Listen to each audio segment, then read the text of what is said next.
மழை விட்டும் தூவானம் விடவில்லை என்பது போல தான் பாமகவுடைய தற்போதைய நிலை இருந்துகிட்டு இருக்கே சொல்லலாம். ஏற்கனவே பார்த்தீங்கன்னா அன்புமணி ராமதாஸ் ஒரு சிறப்பு பொதுக்குழு கூட்டத்தை கூட்டியிருந்தார். இந்த நிலையில் டாக்டர் ராமதாஸ் ஒரு சிறப்பு பொதுக்குழு கூட்டத்தை கூட்டியிருக்காங்க. 2 பொதுக்குழு கூட்டமும் முடிஞ்சிருக்கு. ஏற்கனவே தேர்தல் ஆணையத்தில் அன்புமணி ராமதாஸ் அந்த பொதுக்குழு தீர்மானத்தை படைச்சிட்டாங்க.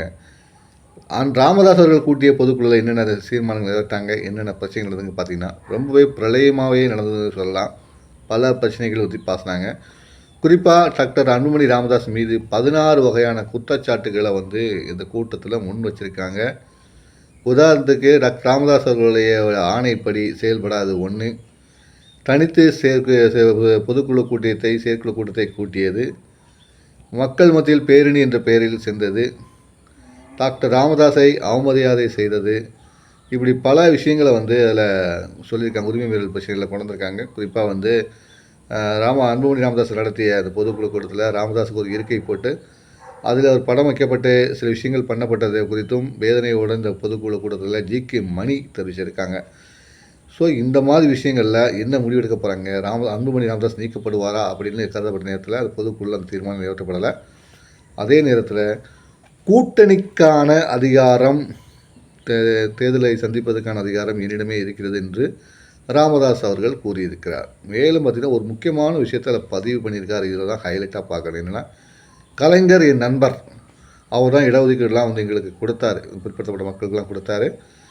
தற்போது 10.5% இடஒதுக்கீடுக்காக நாங்கள் போராடிக்கிட்டு இருக்கோம். முதலமைச்சர் மு.க. ஸ்டாலின் நினைத்தால் ஒரு வாரத்தில் அந்த இடஒதுக்கீடை தர முடியும் அப்படி சொல்லியிருக்காரு. இந்த இடஒதுக்கீடுக்காக நாங்கள் போராட்டம் நடத்தப்படும் சொல்லியிருக்காரு. இதில் என்ன தெரிய வருது பார்த்திங்கன்னா, பாமக டாக்டர் ராமதாஸ் தலைமையிலான பாமக திமுகவுடன் கூட்டணி வைப்பதற்கான முயற்சியில் இறங்கியிருக்கிறது. ஆனால் டாக்டர் அன்புமணி ராமதாஸ் திமுகவை எதிர்த்து பேரணி நடத்துகிறார். இதுதான் பிரச்சனை. 2 விஷயம் புரியுதா?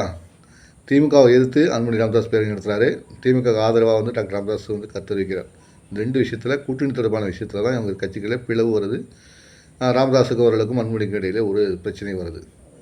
ஸோ யாருடன் கூட்டணி வைக்க போகிறாங்க அப்படிங்கிறத 2ஆக பார்த்துக்கிட்டாலும், தேர்தல் ஆணையத்தில் விஷயம் போயாச்சு. தேர்தல் ஆணையம் யார் அங்கீகரிக்க போகிறாங்க அப்படிங்கிறதையும் அடுத்த மாதத்தில் தெரிஞ்சிடும். அதுக்கப்புறம் இவங்க 2 பேரும் தனித்தனியாக வெவ்வேறு கட்சிகளில் கூட்டணி அமைச்சு போட்டிடுவார்களா, அல்லது ஒரே அணியில் திரும்பி ஒரே அணியில் பங்கேற்பார்களா என்பது தொண்டர்கள் எதிர்பார்ப்பட்டில் அரசியல் கட்சிகளிலும் மிகுந்த ஒரு பரபரப்பை ஏற்படுத்திய ஒரு எதிர்பார்ப்பாக தான் மாறி இருக்கு. நீங்கள் சொல்லுங்கள், யாருடன் கூட்டணி வைப்பாங்க? பாமக பிரச்சனை முற்றுப்புள்ளி வருமா? சொல்லுங்கள், பார்ப்போம். தொடர்ந்து அரசியல் பேசுவோம். நான் உங்கள் பேனாக்காரன்.